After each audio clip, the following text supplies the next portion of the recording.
We are go for liftoff in T-minus 30. Hit the record button.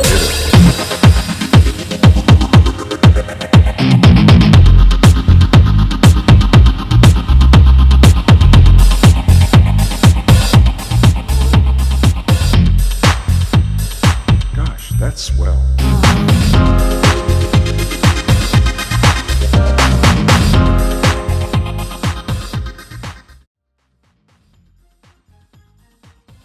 Okay, thank you for tuning in. This is Italo speaking, Italo's Black Dog Radio.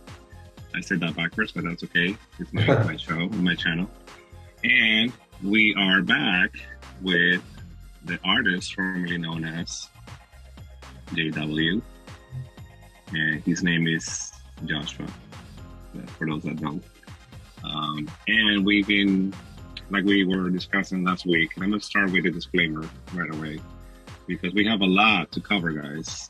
So this episode will probably be part 1 of 2 or 3. We'll see. Anyhow, this episode we're going to be talking about psychopaths or psychopathy in particular. So the disclaimer goes like this, and I'm just going to run through it because this is very long, guys. Yeah, so I'd like to give you guys a disclaimer before diving into the topic for today. If you, the listener, feel triggered or need help with your mental health, because let's be honest, everybody needs help, or everybody needs therapy, make sure to see or talk to a professional psychologist and or therapist in your area. All I attempt to do in this episode, as well as the upcoming episodes regarding mental health, is to raise awareness of the mental, verbal, physical, sexual, spiritual abuse we had to endure and overcome. We are all, to a certain degree, survivors of abusive mothers and fathers. And now that we've grown and made it through the worst, have come together to share our experience. That's my main goal and Joshua's goal in talking about mental health. And I hope that the listeners will seek help if you ever feel triggered or threatened or feel depressed after listening to these topics. Like you said, Joshua, and I'm going to quote what you said earlier, or what you wrote to me, it's important to remind the viewer or listeners that we have a personal experience and we're sharing the experience with you so that you can have the tools to survive and thrive. We're not doctors, psychiatrists, experts. So please listen to this fully aware of that. And if you need to contact a friend, a local healthcare professional, a doctor, the police, should you ever need help, please do that. Someone's waiting at the other end of the hotline to support and help you. That's a very long disclaimer, guys. That was good. I think that you covered some ground on talking to our viewers about who we are. I mean, I do want to speak to that and say that for a long time, all of this stuff was very private to me. And only recently, within the last maybe 5 years, I've decided to share my personal experience because I know now that I'm not the only person going through this. So it's become more of a personal engagement and less of a private, victimized sort of scenario. As a personal experience, I see it more as I am a survivor now because I realized I was a victim. When I was a victim, I didn't know I was a victim. So I like that you said that you made the difference. Oh, yeah. Well, we were talking about how I don't like the word survivor. Maybe because Beyonce kind of ruined it for me. Don't get me wrong, I like Beyonce, but or Destiny's Child. I just don't know. Let's think about yeah. How about we think about Gloria Gaynor, "I Will Survive" from the 70s disco. I heard that song last year. My God. Okay, let's stop right there because I do have I like that song. because Energy. We see each other. She had the clear boundaries. Yeah. Walk out the door. Don't come around now because you're not welcome anymore. Wow. It's pretty poignant to our topics here. Yeah. Right. So let's dive right into it because, guys, psychopathy is a bitch. It is, and they don't care. Literally. They don't care. No, they don't care. So let's talk about it because I didn't know that it was called antisocial. Well, let me read my notes, but it's an antisocial personality disorder, right? Am I correct? Yeah, psychopathy is also known as the antisocial personality disorder. Yes. Right. So From my studies, from what I've studied so far, that's what the diagnostic manual, that's what it says. Right. Well, that's what we're going by, right? It's the terms and the terms and conditions, as they say. Yes. But yeah, let's dive into it because I wasn't aware until last week. Oh, I was, but there's a difference between narcissism, psychopathy, and sociopathy. Yes, and we'll get to that. I do want to tell our viewers and listeners the definition of psychopathy, which is it's a neuropsychiatric disorder marked by deficient emotional responses of lack of empathy, poor behavioral controls, and it commonly results in a persistent antisocial deviance, okay? And that's what we're dealing with here. They have no idea how to deal with people. Mm. And that in and of itself leads into criminal behavior. And we get the popular serial killer or serial rapist in popular terms. Right, because I always, whenever you said that last week, psychopaths. Mm-hmm. I kind of always picture American Psycho, a murderer, a criminal, and a person that has obviously they have an issue with reality, and yeah, they have no sympathy, they have no remorse, and they have no. But there's a difference between. I read earlier that there's a difference between sociopaths, where sociopaths, I don't know I have to read it, but it's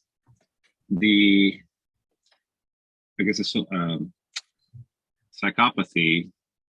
They know what they're doing. They don't really have empathy, and they do it on purpose, and they know what they're doing, and they have no remorse, correct?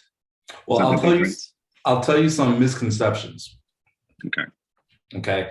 And let me first start off by, there's a lot of overlap, okay? And people are using these words interchangeably. They shouldn't be doing that. There's many differences between these words and these conditions and these adjectives and these descriptive terms. So for example, psychopathy, one misconception is that psychopathy is the same thing as having an antisocial personality disorder. They're two different things, but they're related. One begets the other depending on the pattern of that person as a child, and also depending on who they are as an adult. Keep that in mind throughout the rest of these videos in these series about this. They are not interchangeable. Now, another misconception is that psychopathy is the same thing as a psychopath. And I think we spoke about that earlier. Psychopaths are born. Sociopaths are made.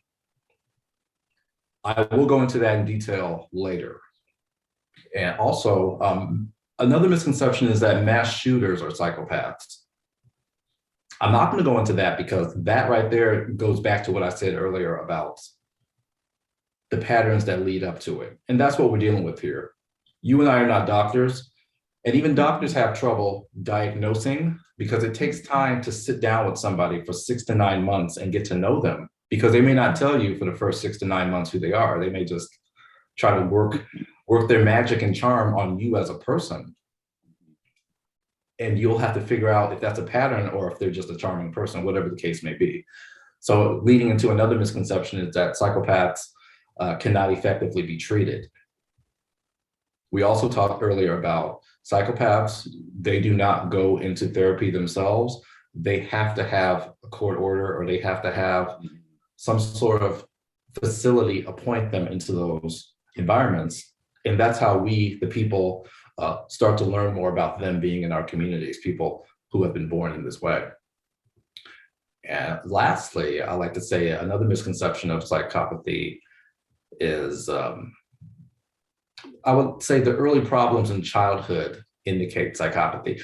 The misconception there is that a lot of people like to assume that when a child is not having a good time, there's something wrong with them.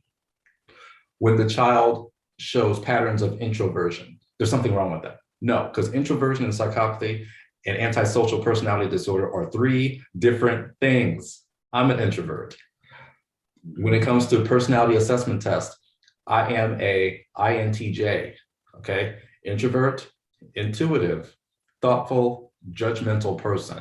Now, I would like everybody to go check out 16personalities.com and take a test and see who you are and what your personality and what your 4 letters are. It's a very fun exercise. You can believe it, you cannot believe it, but it's very fun to see where you sit on the personality spectrum.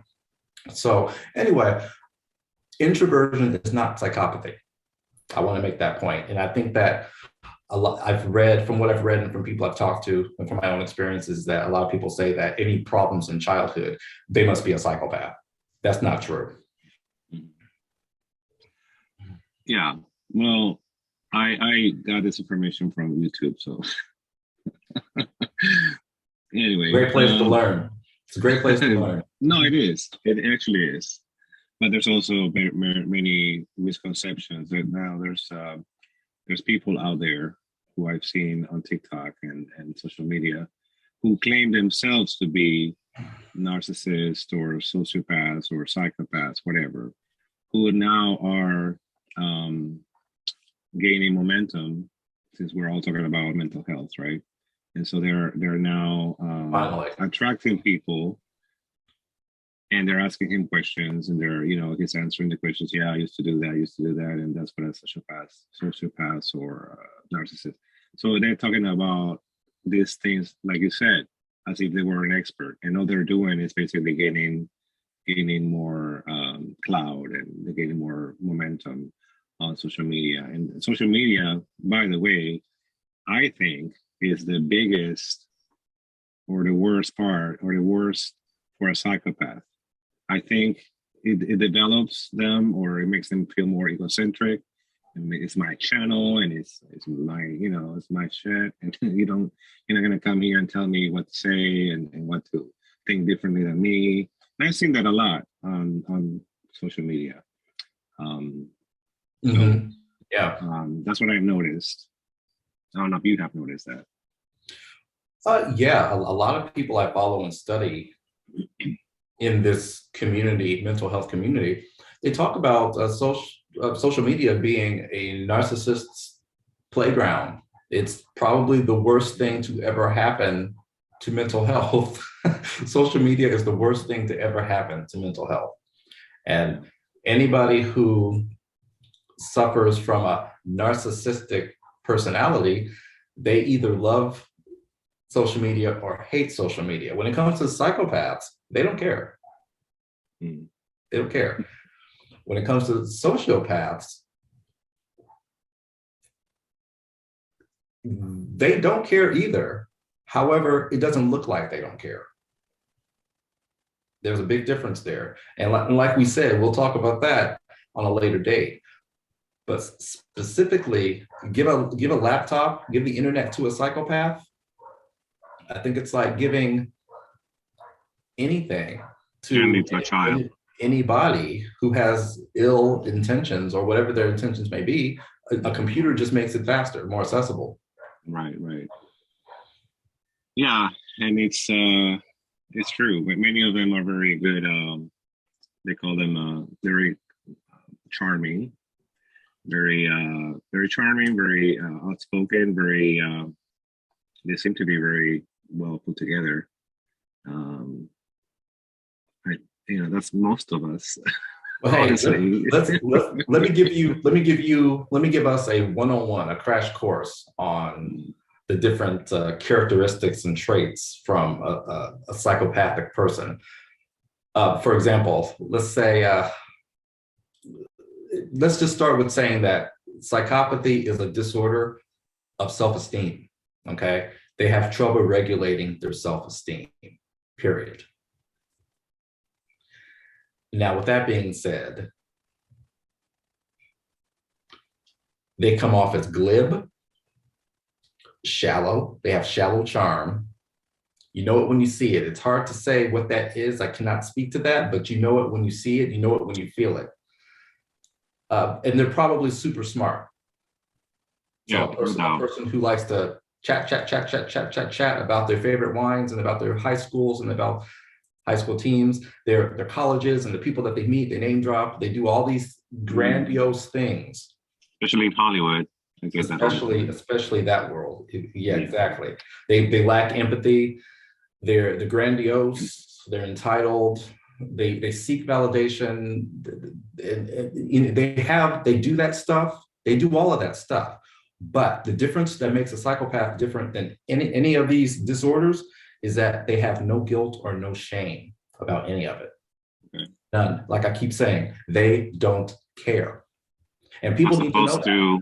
As opposed to a narcissist. Yes, narcissists, they feel an immediate sense of guilt and shame. And narcissists don't want anybody to know that they feel guilt and shame. That's where all the other characteristics come from. Okay. They're protecting a fractured sense of self that they don't want you to know that they have, remember, because they're larger than life. Right. They build their armor.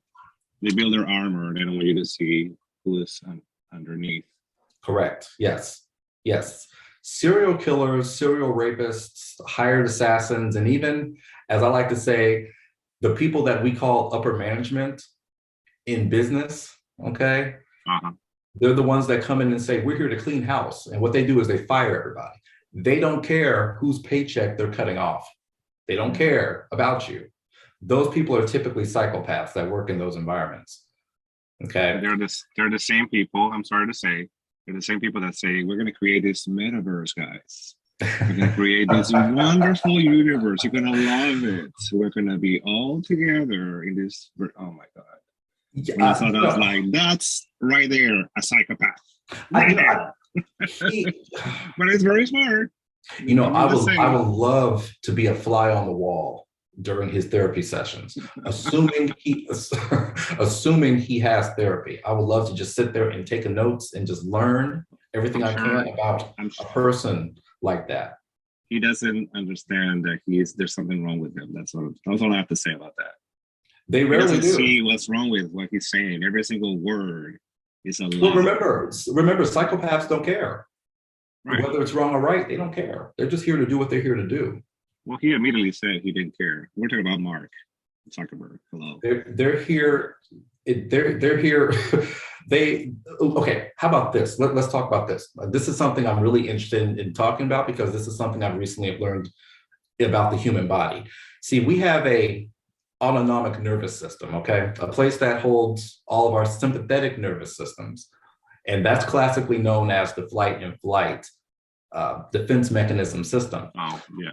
Also now known as fight, flight, freeze, and fawn. Fawn is the newest of this, okay? So we know that, right? Now, if we do something that causes our heart or brain to go through a sort of like nerve sensational roller coaster, okay, that is usually triggered by fear of consequence. When we know that something's gonna proceed an action that we take, we go through the emotions, we go through stress, all that stuff happens, okay? Now, psychopaths, they have a similar system, except they don't go through the roller coasters, period. They have something different going on. They don't know what that roller coaster is per se. Like they don't get stressed out in the same way. They don't care. They don't care who gets hurt. Right. And what we were talking about earlier too with the disclaimer is that, saying like talk to a friend or talk to, and you were saying like, no, well, be Well, careful when you do, because they might, especially relatives, because they might still talk about that for a minute, because you were saying that that might not be the right way to approach them or to I approach. say, I say that if you have people in a circle that you trust, definitely let them know what's going on with you. Even if you do have people you can trust, let the authorities know as well. When I say authorities, I mean hotlines, police, mental health facilities. Let them know what's going on along with your circle. Because when you're dealing with a psychopath, you're essentially dealing with a person who does not care about you. So they don't have anything to lose. Now they do, but when it comes to their ego, their fragile ego, they will kill you over that. They will try to destroy you in some kind of way. If they don't kill you, they're going to try to destroy you in some kind of way, which is a form of death, if you ask me. So if you find yourself alone, definitely move swiftly. And I'm gonna get to this at the very end of this episode of Psychopathy, but I want people to know that doing this alone, definitely make sure you get professionals in your corner. Cover those bases, because they're not going to stop. Yeah, as much as we like to, I'm talking about my mother or talking about life, and I'm not even gonna say what they are, because I don't really know what they are.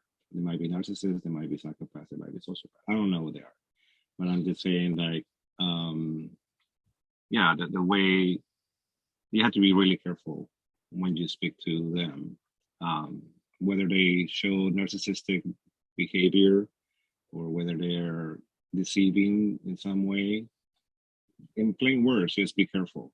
Just be careful what you say, because if you confront them, they will fight you to the end. They will deny it. They will keep lying.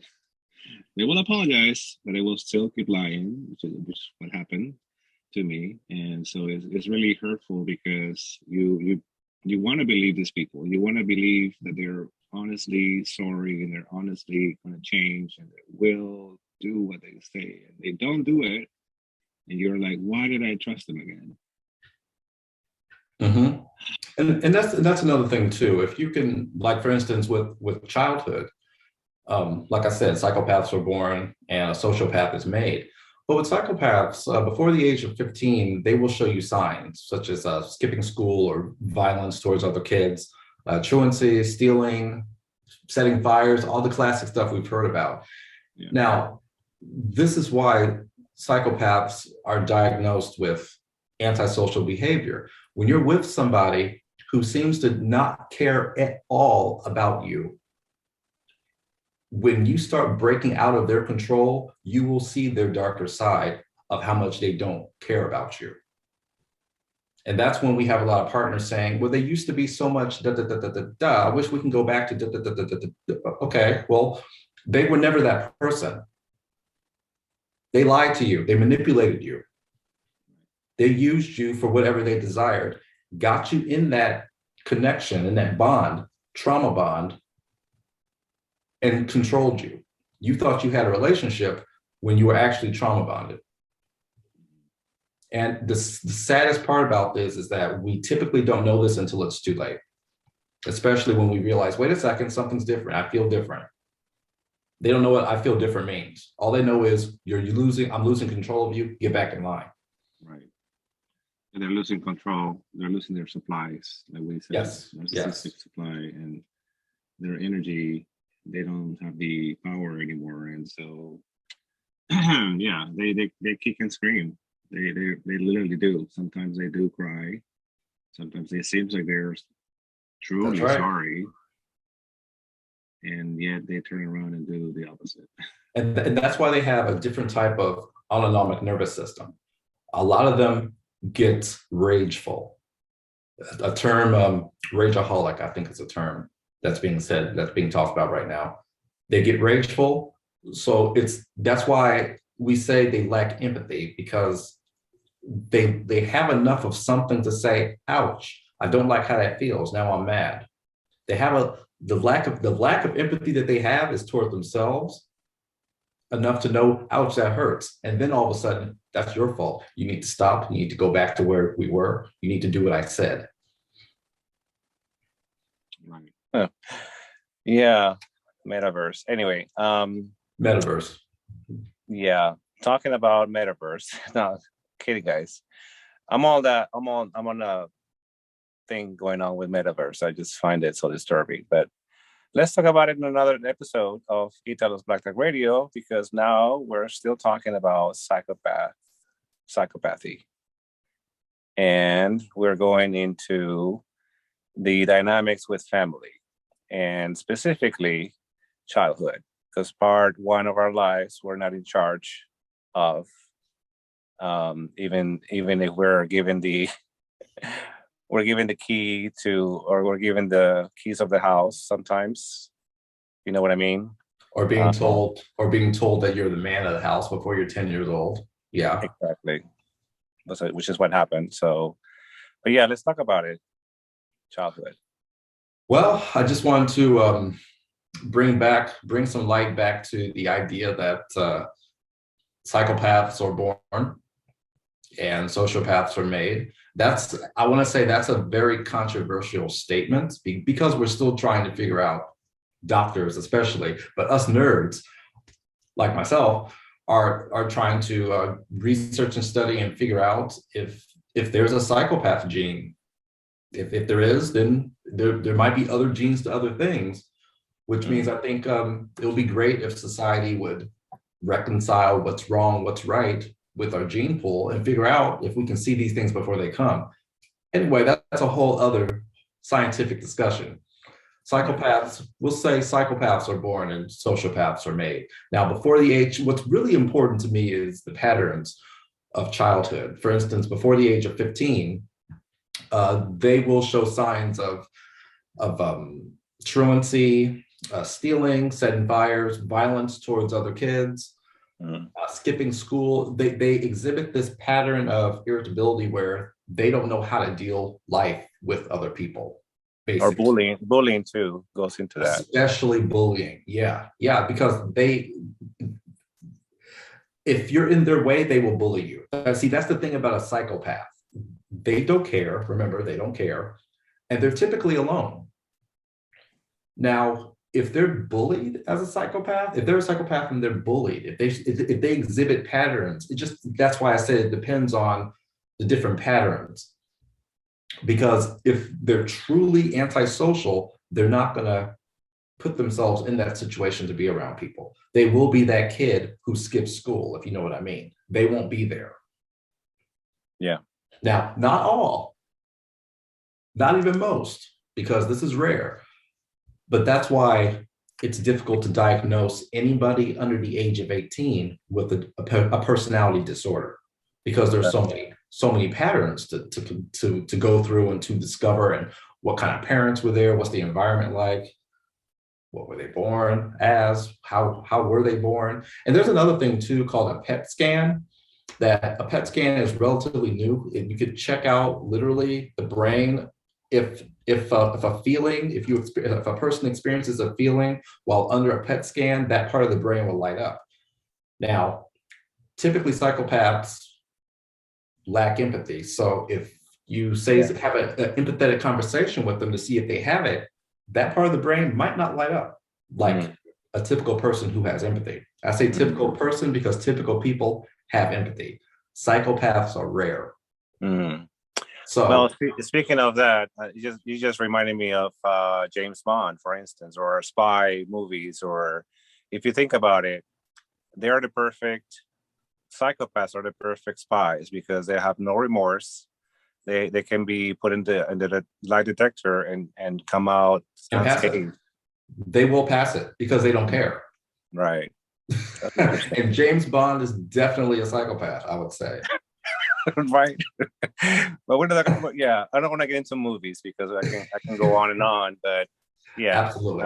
Womanizers, and they treat women and they treat people as objects, as obviously not at least not. I know that narcissistic people do that. I don't know I believe psychopaths are in the same group, correct? Well, like I said earlier, they're not to be used interchangeably because they're so different. Okay, sorry about that. Well, hey, no need to be sorry. This is difficult, and I think that now that the world is getting closer to understanding mental health, we got to start looking at the differences. It's time to get the science of psychology to forgive my French, move their ass, and start actually talking more about what this means and being able to communicate this with the public at large. Right. Yeah, which is what's missing in education. I mean, if you really want to educate your kids, Yes. this should be at least in high school or middle school. They should be talking about this. Because let's I don't face know why it, they don't. let's face it, this starts at home. Yeah, However, if you have parents who suffer from these things, right. that's So when you- society steps in. But if society doesn't know what it's doing, then we just have a mess all the way around. And then the courts take over at that point. And you know how that goes. They always go for the parents, or they'll go for the mother, because the mother And- can't do no wrong. And she can do no wrong, and ultimately the child suffers. Because while she can do no wrong, the child ends up going back with the very person they don't need to be around. Yeah. But our society is very geared, leaning toward the mother figure. And now we're learning that women, particularly, can, not like men, but can have these mental deficiencies. So what's the difference between a female psychopath and a male psychopath, in your opinion, or in In my your opinion, study? in my deep nerd wormhole study system, I do want to talk more about the specifics of that in the next series. But, okay. but I will say that women typically have more of an association with borderline personality, BPD, or secondary psychopathy. Okay. I will say that. That's on another chapter then. Yes, we'll get there. Oh, absolutely.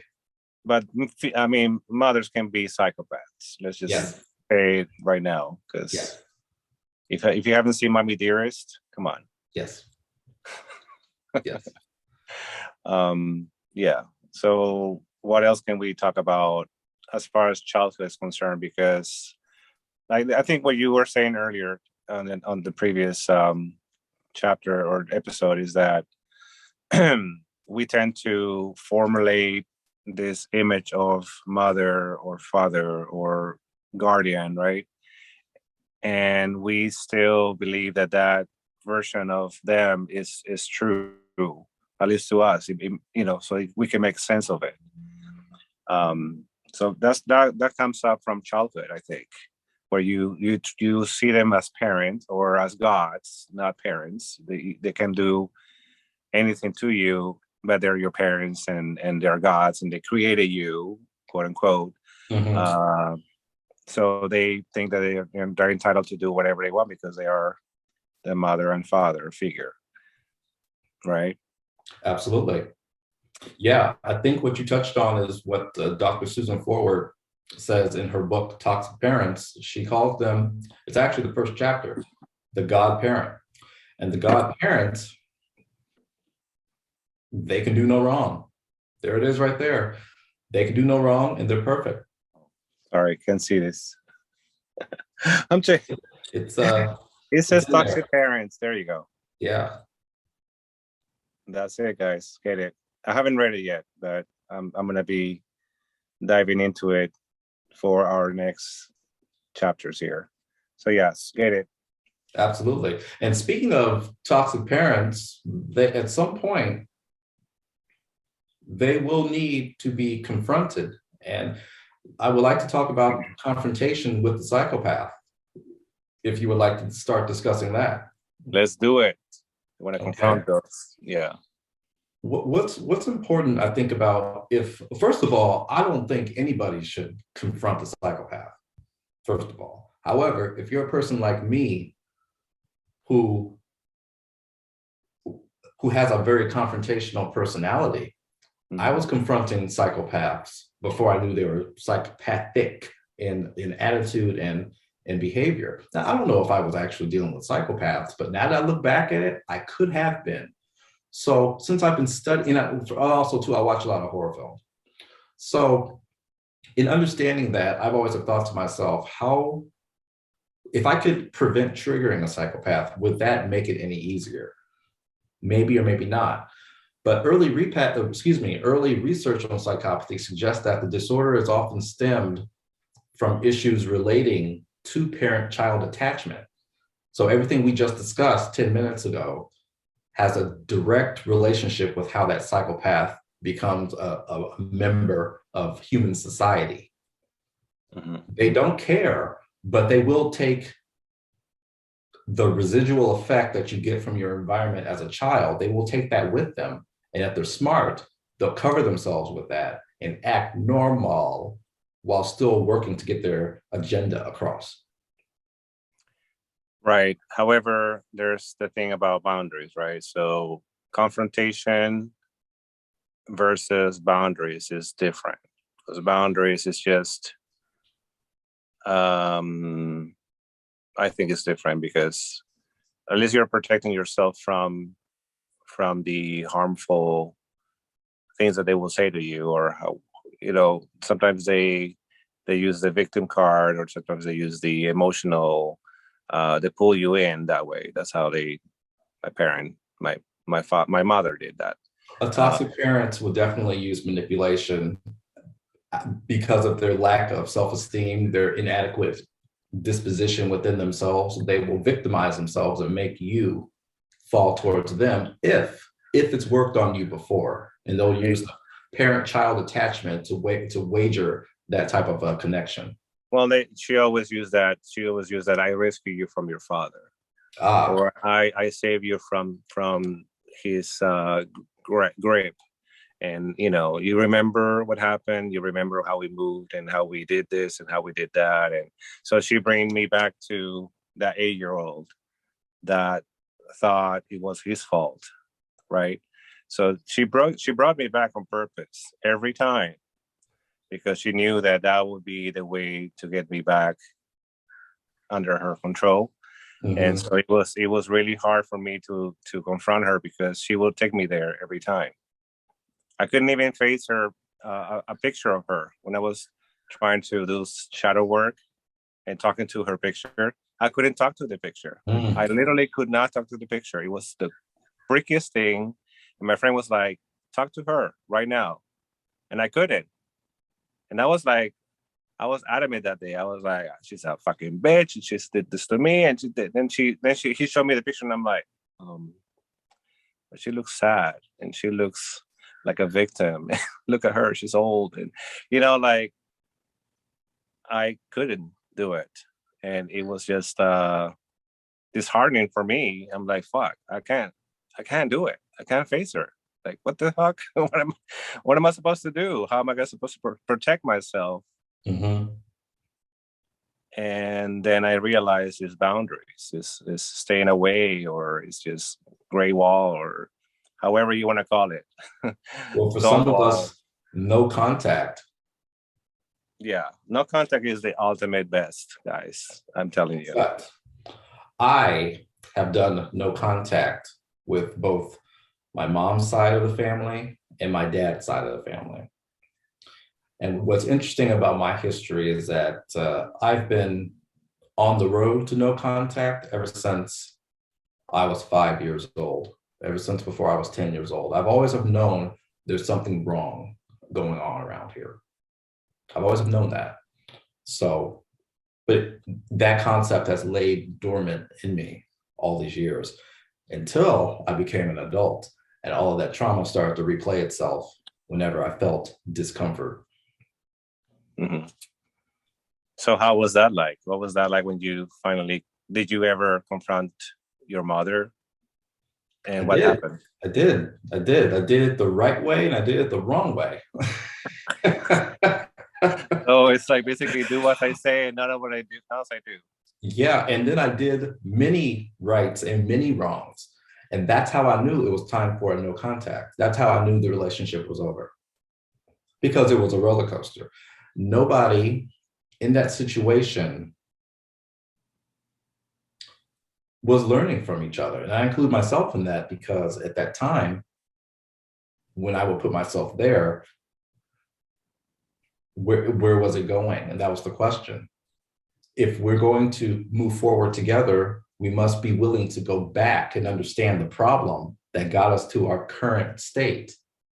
And if I'm going back to the back and current, and that person who I'm talking to, specifically my mom or her family or their families, if they're not willing to go back and forward, and I'm the one doing it, I'm causing myself autonomic responses that are driving me to an early grave. Yeah. So the choice comes down to, for me, it came down to, was there ever a relationship to begin with? No. Right. So when I go no contact, not a healthy one, at least. What am I actually losing? Right. So once I got that concept, I was able to move forward towards, I was able to survive, to leave that victimhood, survive, and eventually, as we say now, thrive. Yeah. And you are correct. There was no healthy, I would say, I put it this way, I love math and I like to put things in percentages. 80% of the time, there was toxicity. I hope that puts it into perspective. I really believe in the 20-80 rule. 20% of the time, it was what was necessary that needed to be done was done. 80% of the time was the nightmare. Well, talking about math, I like what you said that because, and right before up to the point where I had to confront her, right? Mm-hmm. I was saying every day, 1%, 1% is good. Eventually we'll get to 90, whatever, you know what I mean? Like it will take that long. And sometimes it jumps to 10 points or 5 points. It's like, okay, you know, that's like awesome. But sometimes you regress and sometimes you lose your percentage. And it's going to be messy, guys. It's going to be very messy because I fell back into it just 2 weeks ago. I fell right back into the same pattern, the same lie, and I believe that because the psychopath, my psychopathic mom or narcissistic mom, had me believe her yet again. She proved it right there. She was lying again. Oh my God, are you doing this again? And I had to say that. I'm like, you're doing this again. You're doing this again. That's why I'm out of here. Bye. Gotta get out of here. And that works. Yeah. That's a boundary right there. That's a boundary. You have a level of what you're going to put up with and what you're not going to put up with, and that's your choice. Yeah. And I like that you mentioned narcissism with psychopathy, because that's actually the next half of what triggers a psychopath. Okay, it's there's a spectrum to psychopathy, the higher and the lower. Now, the lower side of that spectrum of psychopathy, they are closer to narcissism. Psychopathy, narcissism. Okay. So there are three things: emotional deprivation, rejection, and lack of affection will trigger a psychopath closer in the spectrum to narcissism. Okay. It will trigger their shame, rage cycle. You may know that, you may not know that, but when they start to change, you will know that, especially when you're paying attention. And then they will start all their manipulation tactics. They will start their devaluing. They will do debating. They will do everything, and not debating. They'll start baiting you into them, sort of like a spider and a fly. Come in, come over here, come here. You know me. Oh my God. Oh my God. They'll break down. They will trigger your sympathetic nervous system, okay? That's your defense mechanism, fight or flight. These days, we talk about freeze and fawn. And I think, based off of my study, I think what you have experienced with your mom is freeze. Totally freeze. Mm-hmm. And I was going right into people pleasing her or pleasing her. Fawning. That's the fawn stage right there. Yeah. Which, oh my God, you're so great. You're so wonderful. Oh, you have a new haircut. You're doing all of this to lesson. Not- And it was a tactic that Yes. I was aware of it too when I was doing it. I was like, yeah, I noticed that you're walking now because she's diabetic. And so I was saying things to uplift her and stuff and to distract her from, or she was distracting me and I was distracting her. So it was like a battle. Hey, we Battle call of the- we call that a psychological cage match. It was totally. I wish I had recorded it, but anyway, it's in my head. That's another thing. Like I'm speaking about myself. Mhm. You begin questioning yourself. You begin questioning, did I say that? Because they gaslight you left and right, and you're like, I'm pretty sure I said that. I'm pretty sure I mailed that. I'm pretty Mhm. sure I put this in the mail. Or the bill was there and now it's not there. Where do you put it? I mean, you're the only one in the house. Right. Where else? It's not gonna walk on its own. So I'm like, you must have put it somewhere else, because I wasn't home at the time when I was living with her. And then she would blame me like, you didn't pay this, you didn't pay that. It's like, where's the bill? She would hide the bill. I'm like, are you doing this on I had to go. I basically had to go away, and I was always, in this case, I was flight. I had to flight. I had to go away, Exactly. Yeah. get out. Like at that time, at that point in time, that's all I could do is just flight. And then there's the cognitive dissonance, and then the rumination that comes after that of, should I have done that? Oh my God, that was terrible. I'm a bad person now. I think that comes from childhood. It goes back to that parent-child attachment we were discussing earlier, that we haven't healed that part of our life. So that part of our life comes up whenever we feel those emotions. That's why emotional regulation is so important. That's what makes us adults. That's what makes children different from adults, because we're supposed to know how to regulate those emotions. Well, sometimes if we haven't dealt with those emotions as adults, we go back to being a child. And our parents bring out our childishness whenever they're acting childish, because what else are we supposed to do? Yeah, exactly. So she will run around, play games, and hide things from you and justify in her head, it's okay because I'm mommy. And she would turn around and say, "Oh, you're forgetful. You know the family. That's called Alzheimer's. blame shift. Oh, She I'm would sorry. actually tell me. She would tell me that I have Alzheimer's. I'm like, I'm what? I just forgot my keys. Like how is that Alzheimer's? So now she's shaming you, one, and two, blame shifting to make you feel bad about you so she can feel superior. Classic textbook. Yeah. Classic textbook narcissism. See? But I can't call her or diagnose her with that. It's her patterns that you've told me about and her behavior that reveal that type of but she connection. shows a lot of the definition. Yeah. By the DSM-5. Textbook. She's totally textbook. Yeah, I was looking at the different things. Sorry that we're taking a long time on this one, but I was noticing all these things that they're describing, how they describe the psychopath. Mm-hmm. And on every single thing, I'm like, I can see that. I can see that in my mother. I can see that in some of my relatives or my ex-friends who were never friends to begin with. So it's interesting. Like, okay, oh, that'll happen at work too. At work is the biggest. Oh, yeah. Yeah. Top 3 types, type 3 psychopaths, CEOs, doctors, and clergymen. Policeman too. We could put them in there somewhere. Yeah. Yeah. Well, what she was saying when that was before we got on, I was listening to this video where she says they need to have this constant predictability in their lives, and they're very impulsive. So that's why they tend to be in the army. Not talking about anybody in particular. I'm just saying that's what they. And they're not all psychopaths. I'm not saying that either. But if you see the videos that we've seen over and over again, those are true psychopaths. I'm sorry. Well, that's why it's important to have a doctor evaluate these people to see if there were any patterns before they were 15 years old. Yeah. A lot of people are afraid to go back to the first 10 years of their life. Why? Because that's where the truth is. No, not only that, but they break them down in the army, in the boot camps.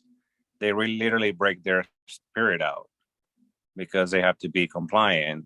And I've talked to veterans, so it's not like I haven't, I'm talking from I haven't been a veteran, but I was speaking to the veterans that I had in my podcast, and they talk about how they had to be broken down to enter, the war zone and go to Afghanistan or be in service. So, yeah, how do you come back from that and expect to be okay and then go to the police, join the police force? Are you serious? Oh, yeah, that's Jesus Christ. And I think we've talked, I think I mentioned that I study a lot of criminology also. So, and a lot of crime is committed by those people. Yeah. And I'm even so bold to say that's not a people trait. I'm willing to go out and say that's monstrous. And I think that that's another controversial thing, is that they're people. We have to treat them like people. We have to rehabilitate. Yeah, they do need therapy. However, they're not going to go get therapy, one. And two, let's call it what it is. They don't care about killing people. Right. What do we do with an individual, a monstrous individual that doesn't mind killing people, that doesn't mind raping women or men, children, anybody? What do we do with those people? And I'm still looking forward to seeing how our society in the future handles that question. Yeah. Because we have two things. We have prison, and then we have rehabilitation. And then for the kids, we have juvenile hall, juvenile detention centers. We have those three things there. In my humble opinion, as the metaverse takes over our already dystopic society, I think that we need to have a better regulation on what goes on in those three different facilities, from juvenile detention centers to prison to rehabilitation, for people who are born to do what they're born to do, and for people who are groomed and made to be what they were made to be. Remember, be all you can be, right? That's what they say. Uncle Be Sam. all you can be. No. Let's not do that. It gets scary, my friend. This stuff is very scary, because then morality and politics come in, and then it gets confusing. Yeah. I mean, politics, let's not even talk about it. We have the science. Exactly. And we have the science, add morality to it, and it gets a little messy. Right. Yeah. Add theology to it, and it's all out war. Mm-hmm. That's what just happened. And with that being said, would you like to talk about how to protect yourself from a psychopath? Yes. I'm scared. It's scary. It's literally, like I said earlier, I watch a lot. I'm laughing, but I'm not really. It's not funny, guys. And let me tell you, like, it's not funny. Some of us deal with this stuff through humor because of what our fight, freeze, fawn defense systems. The way we deal with stress, we have to laugh sometimes. I like B movies. I like horror films. I like exploitation films. I like all of that stuff. I always have had an interest of why our society has these things going on in it. And so when I think about how to protect yourself from a psychopath, these are things that I have done, that I've protected myself before I even got the opportunity to meet a psychopath. So I would say, keep your emotions in check and regulate your emotions. So when you feel like you have triggered a psychopath, stop right there and zoom in on what they're doing and be careful, because at that point you've set them off, and you may have to do some damage control and let them know what you mean. Sometimes that works, sometimes it doesn't. That just depends on the type of psychopath you're dealing with. Which leads me to say, don't show that you're intimidated because they smell fear. Again, regulate your emotions. Okay. Don't buy into their stories. They're going to tell you some things. Now, if you do buy into them, just be sure you talk to them and try to figure out if the story is legit. I'm a trusting person. I like to say, I trust you until you give me a reason not to trust you. Well, not to take it back to horror movies, but the most scary movie of all time was The Exorcist. Yes. And what's the most scarier part of The Exorcist is when Karis, the exorcist, or the other exorcist, goes in the room and she turned into the mother. That freaked the heck out of me. I'm like, why you did this? Why did you do this to me, Jimmy? Why you did this to me? And I'm like, are you serious right now? That's the smartest thing you could have done, is turn into the mother. Oh my God. And that's why he lost it. He lost it. He's like, you gotta get out of here. The other Marin was his name, the actual exorcist. Get out of here. You're out. You can't deal with this. This is too much. She's just taking you where you know what I mean? Taking you to the childhood or to what just happened to your mom. She died, and the guilt, and oh my God, get out. The shame, the manipulation. So where were we? In the middle of the exorcism, my father called, so that's what happened. But kidding aside, the warfare that goes on between narcissistic, psychopathic, whatever you want to call, mother and son is interesting, because in that scenario you can see the manipulation. It's clear to see how the devil, the evil entity, was getting to his psyche, making him believe that he was the mother, and she was the mother, and it's a child basically pretending to be the mother, and trick, play with his emotions. And that's really what I felt. Every time I talked to her, it was feeling like warfare, like we were fighting. The last episode I had with her. So I was kidding, but I wasn't really kidding. So that I wanted to say. But so we want to just conclude this episode, guys, into how to leave the psychopath, right?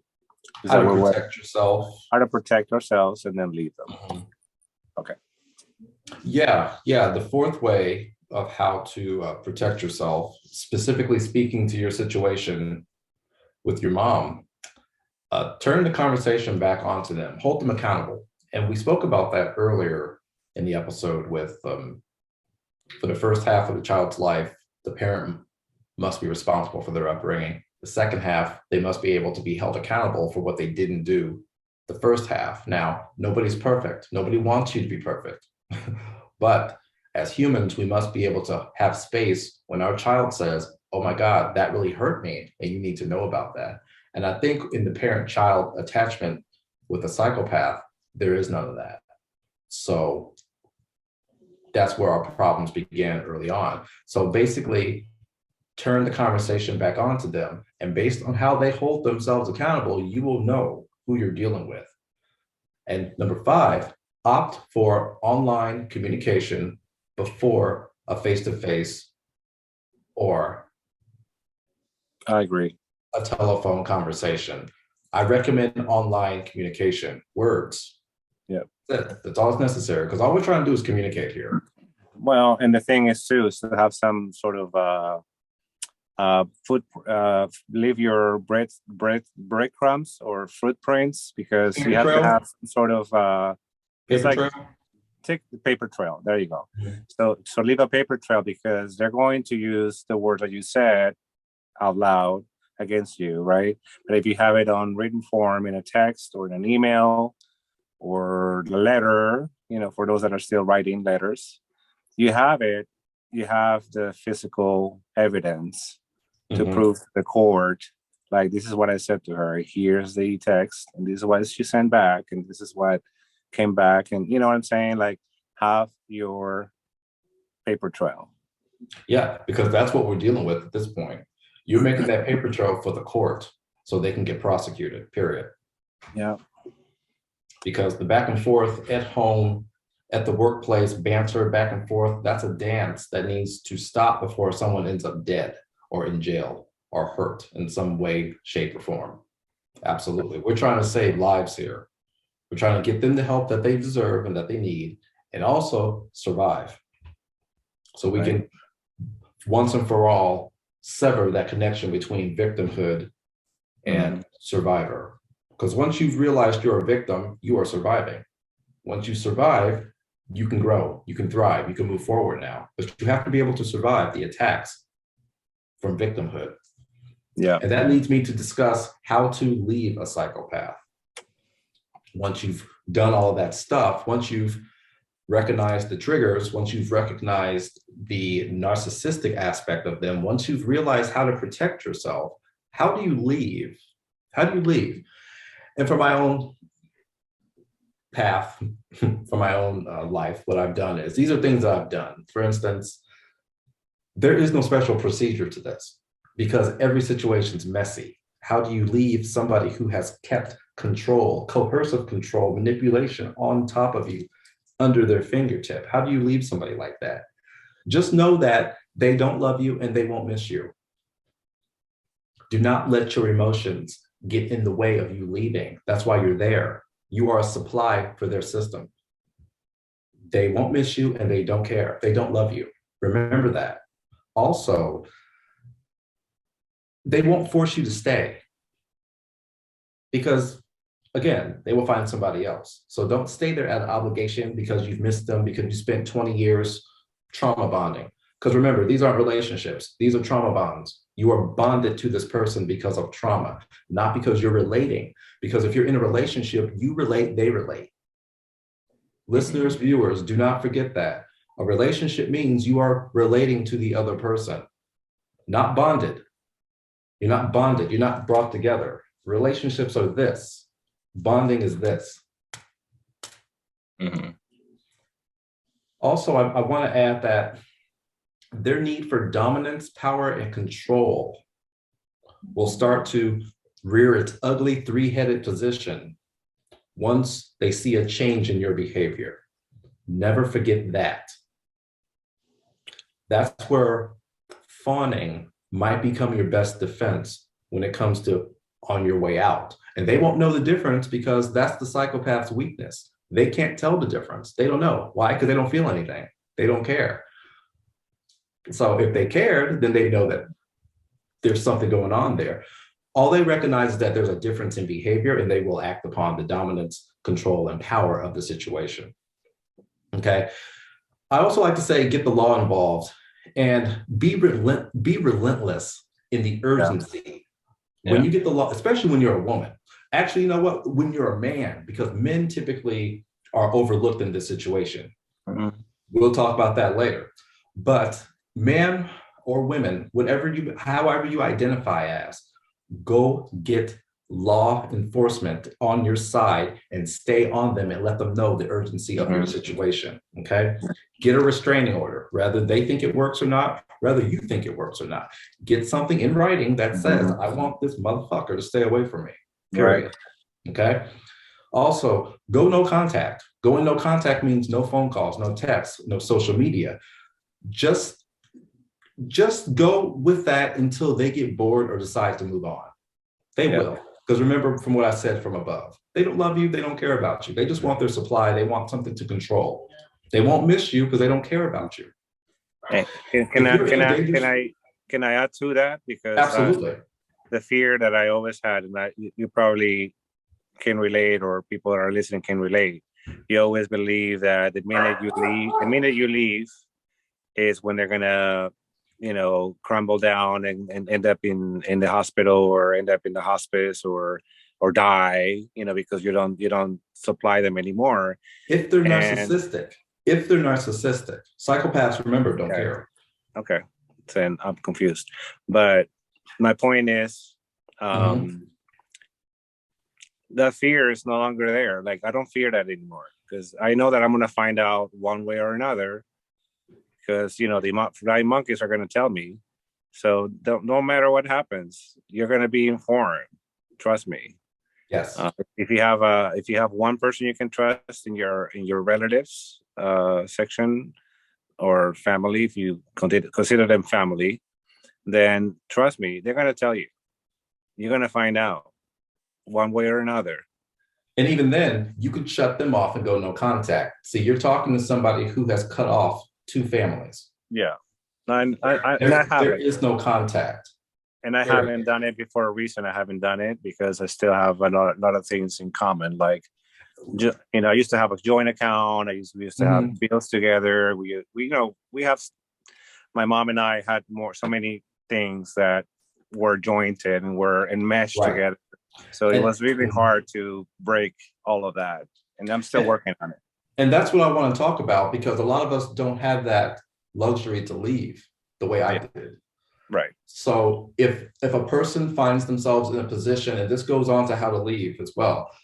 If a person, let's see,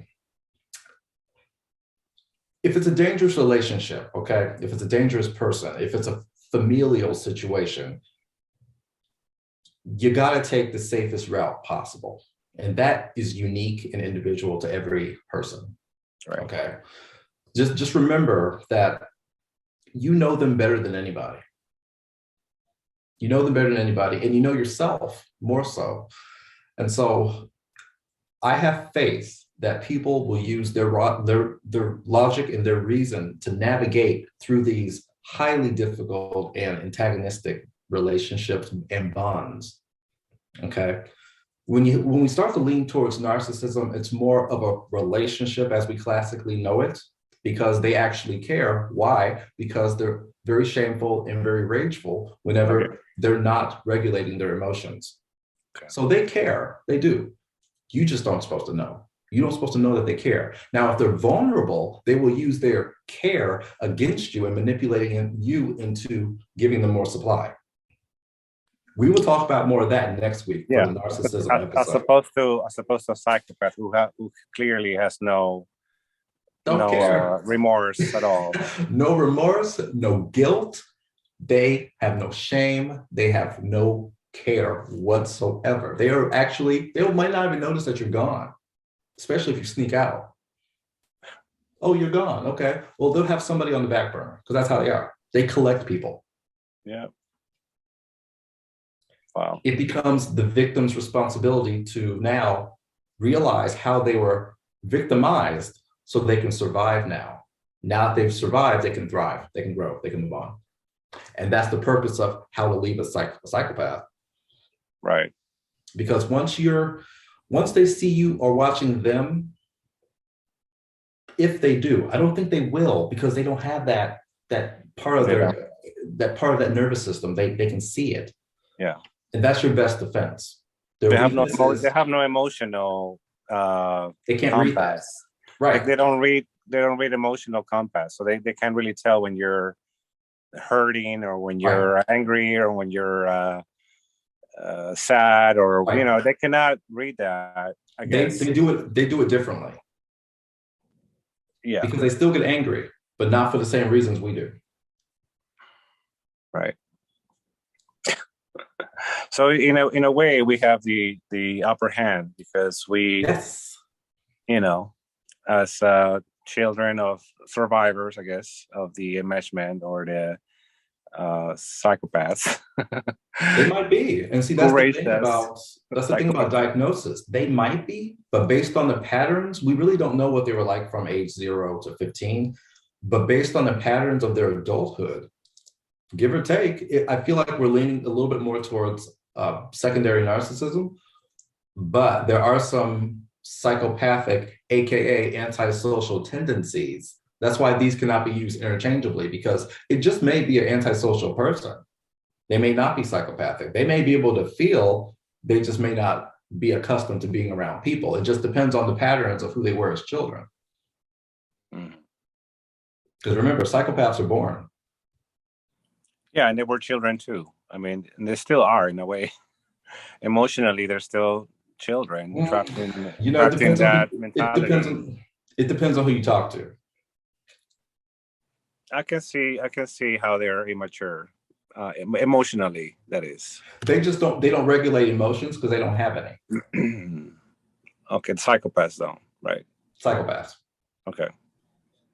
Yeah, remember, they don't care. They don't understand it. They don't comprehend it. They're as the kids would say now, they're not built like that. They're just not built that way. They're not built to understand how you feel. Right. They don't nurture. They are a force of fucking nature. Right. And they sad. How will sad. run. It is sad. In our human world, that shit's sad. It's a roller coaster dealing with them, and they don't care. They'll be on a roller coaster sitting there. They'll be in their Waiting they'll be in the roller coaster in their metaverse. Yeah. Right, exactly. Totally lonely and alone and upset and angry and sad, and then joined by other sad people who are just like them in that roller coaster in the metaverse. I'm a Libra, so I'm on an emotional roller coaster every 5 minutes. So whenever I encounter people who just give me that type attitude, I'm like, okay, I'm going to go now because I don't think you even know I'm here. And they don't. Yeah. They have no idea. Like I said, they're here to do what they're here to do. So who knows what they're going to do? Right. So the last thing I would like to discuss on psychopathy is the aftermath of the confrontation. Okay. So the first thing to consider after the aftermath is to know that there's a difference between empathy and understanding. With yourself, with how to deal with yourself, you can understand them. You can have empathy for them. Just know that you must radically accept that they don't have any of that for you. Mm. And only you know that because it's your situation. It's your bond that you had with them. And in some of our cases, it's a relationship. We may think we had a relationship, but it's a bond that they had with us because they're not relating to us. We relate to them, but it's going nowhere. Number 2, educate yourself. Constantly research. If there's anything I could tell anybody for the rest of their life, if you remember nothing I said, remember this. Educate yourself. Study. Learn who you are up against. Educate yourself, guys.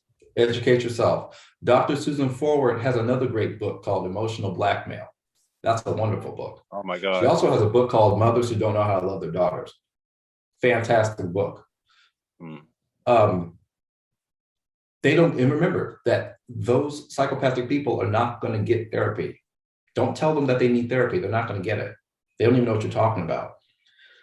They're, like I said, they are ordered by the court. They are ordered by the authorities to do it as part of a program so they can figure out what they're dealing with.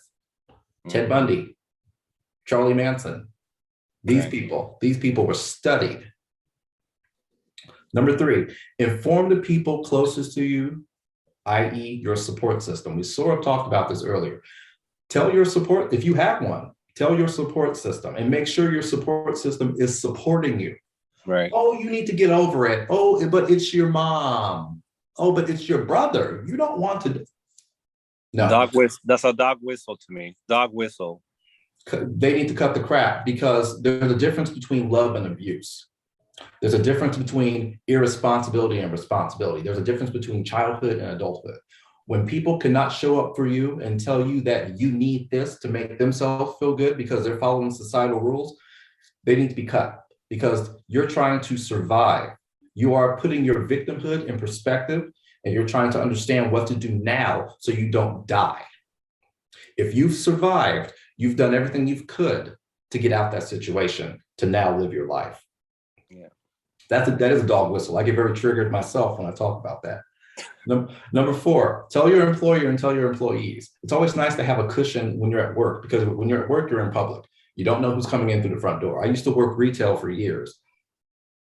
I was a customer service supervisor. I've said a lot of things that pissed off people. They could have came back in the door and showed me how much they didn't like what I said to them. So I've always had my managers, my management team, and always had my staff always keep an eye. And as I did for them, in case somebody or some people came into the store and tried to hassle us, Always have somebody watching your back when you're in a psychopathic relationship.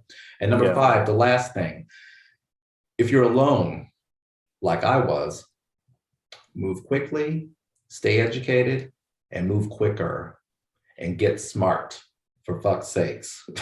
Get smart, because once you realize you're in that trap, when you realize you're in that situation, it becomes a trap.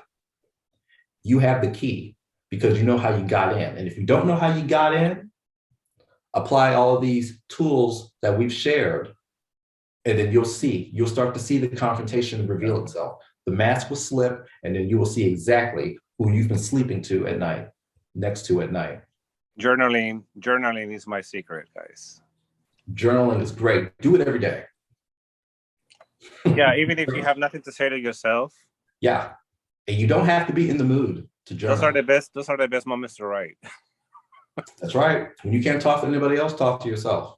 I don't know what to write about. And then 5 pages later, you're like, wow, I did actually have a lot to say. What helps me is I keep writing. I don't know what to write. I don't know what to write. I don't know what to write. And eventually I'll say, I fucking hated that sandwich. That sandwich had too much mustard, something like that. Yeah, something bothers you. I drank too much that one night. I'm still hungover 4 days later, Yeah. Oh my God, there's 5 numbers in my phone. How did they do that? Did I do that? I'm giving a lot.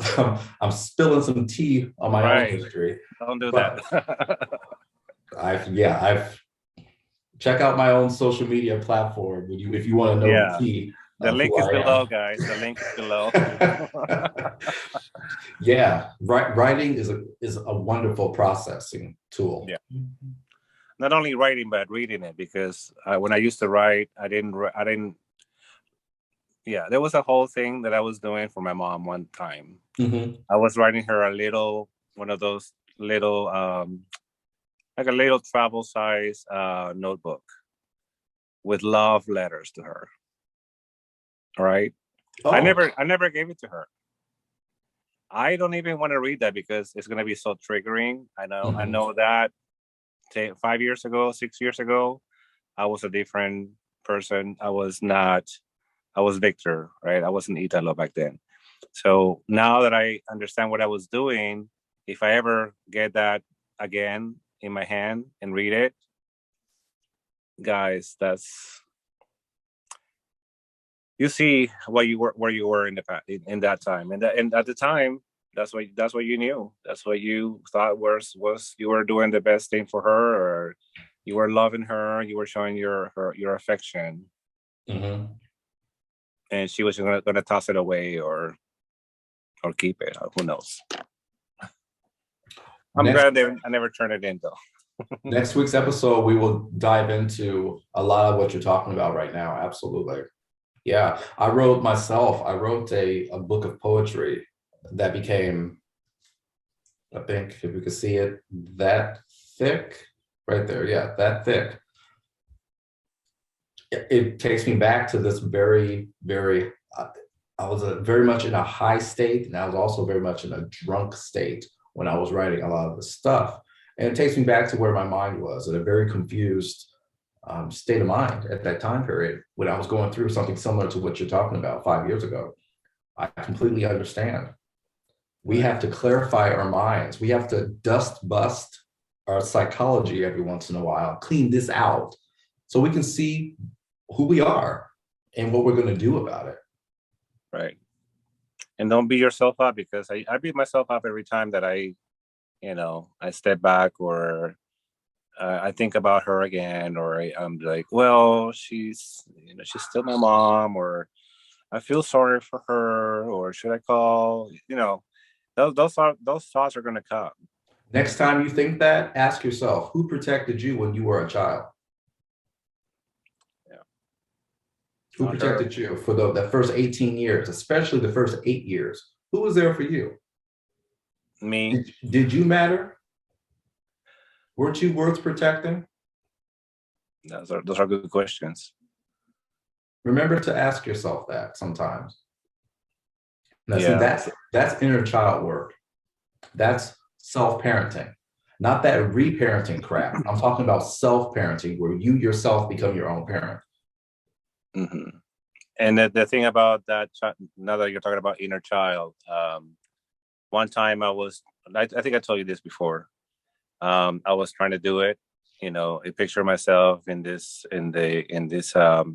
hill that I used to go to when I was a kid to fly kites, because I knew my inner child would be there, right? And I found my inner child, and I tried to talk to him, right? But he didn't feel safe with me. Oh, yeah. He wasn't talking to me. And that's the truest version of yourself. That's if he doesn't want to talk to you, or she doesn't want to talk to you, there's something you got to do about you, because you can be trusted. I couldn't be trusted with my. He couldn't trust me with his memories or his thoughts, And now that it's clear to me, it's like, oh, yeah, I wouldn't trust myself either. That's right. Because we get so lost in trying to take care of people who should have been taking care of us a long time ago that we forget that very person that everybody has forgot. Right. Because you never spoke up for the child.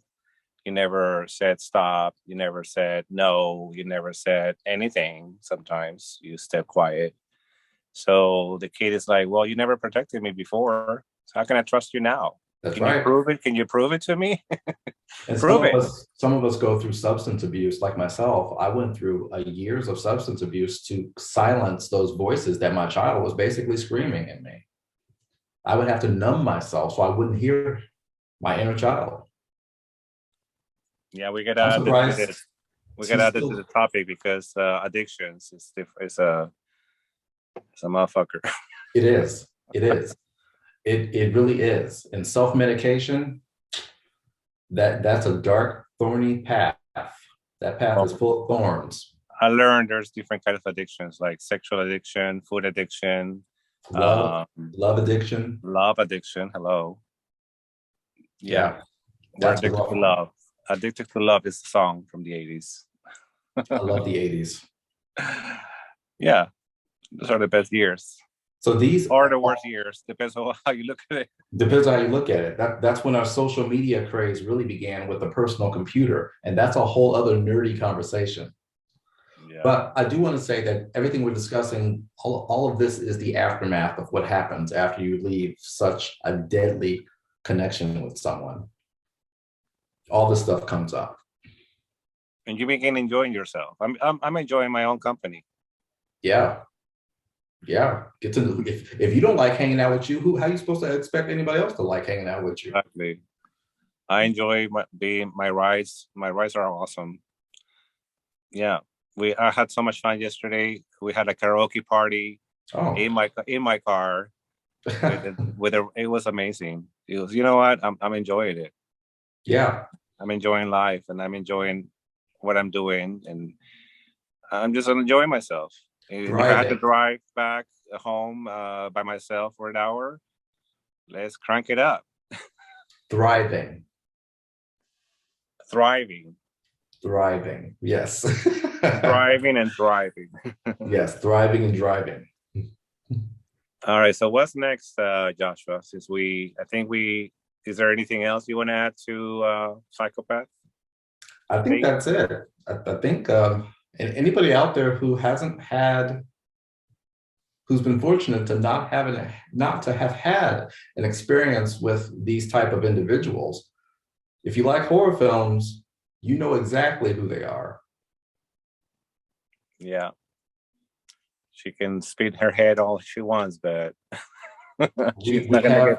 we have Regan McNeil from The Exorcist. We have Leatherface from Texas Chainsaw Massacre. We have Fred Krueger from the Nightmare on Elm Street series. We have Ghostface from Scream, Michael Myers from Halloween. We have all these people in the monster world. Because who we love to hate, because we love to hate them. We just want to watch them. People have celebrated these entities, because I think that deep down everybody has that fear and we all deal with that fear in different ways. And I think that it's interesting. I think it's interesting that we had a monstrous society that became the person next door in the 70s and 80s with horror films, with slasher films specifically. Okay. The monster became next door.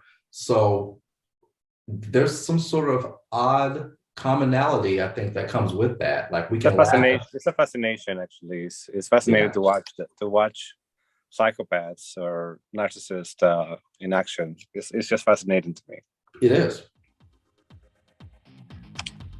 So next week, I think we're doing it next week. I might be wrong, but what's the next topic?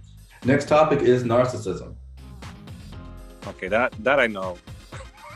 I think I know. Sometimes I do, sometimes I don't. Sometimes I come up with new terms. I think you know. Well, it's such a popular topic, so. Oh, yes. Who doesn't know a narcissist nowadays? And with that, guys, we call it a wrap. Thank you for tuning in. Make sure that you seek help if you need to talk to a friend. A psychologist would be preferable, or a therapist, or 911. Sometimes 911 is just, hey, I don't know. Yeah, if you don't know what to do, contact a suicide hotline. You don't have to be suicidal. Just call someone to let them know that you need some assistance, you need some help. And like I said, be urgent and be consistent, because a lot of people don't know the severity of these type of abusive relationships. It's still something that's rarely talked about. Right. True. All right, guys. Thank you for tuning in, and thank you, Joshua, for coming in. This has been very intellectual, very interesting episode, I think. So I'm looking forward to the next one. Me too. I'm ready. Okay. You didn't see this coming, guys. We are go for liftoff in T-minus 30. Hit the record button.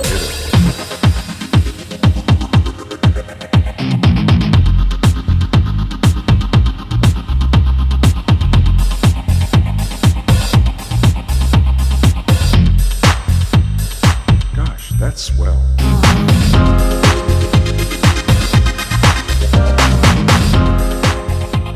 Italo, Blog Talk Radio.